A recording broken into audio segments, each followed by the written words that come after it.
Been 9 years, and still each and every day detectives are working a double murder case that stunned a local community. 74-year-old Bill and Peggy Stevenson were brutally murdered in their home. Angela Ingram explains why detectives think that a new podcast and $50,000 reward can help bring justice.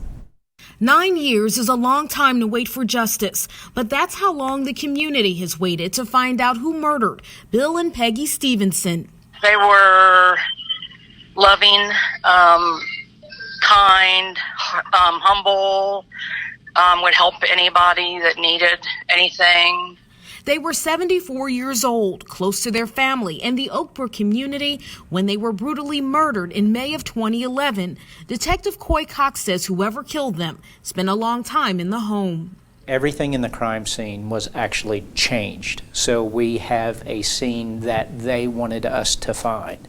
Cox says many people don't know that it's still unsolved. Recently, a Northern Kentucky native who now lives out of state did a true crime podcast on the case. I was unfamiliar with this case. I had heard it mentioned.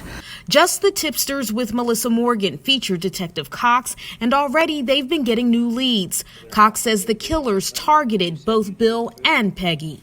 If it was anger, retaliatory type murder, then they could have killed Peggy as well when she wasn't, or when Bill wasn't at home. So the one thing that is really obvious is that they both had to die.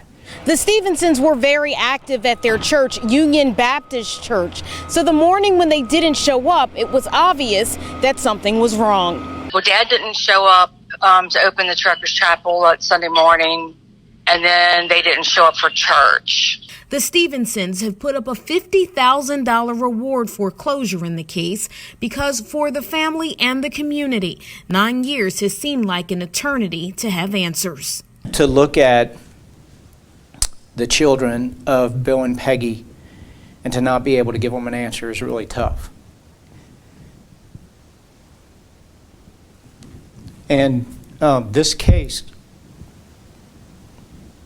is one that will haunt me for a long time. If it could happen to my parents, it could happen to anybody. In Boone County, Angela Ingram, Local 12 News. Investigators are asking anyone with information to call 859-334-8496. We have a link to the podcast on our website at local12.com. Well, tonight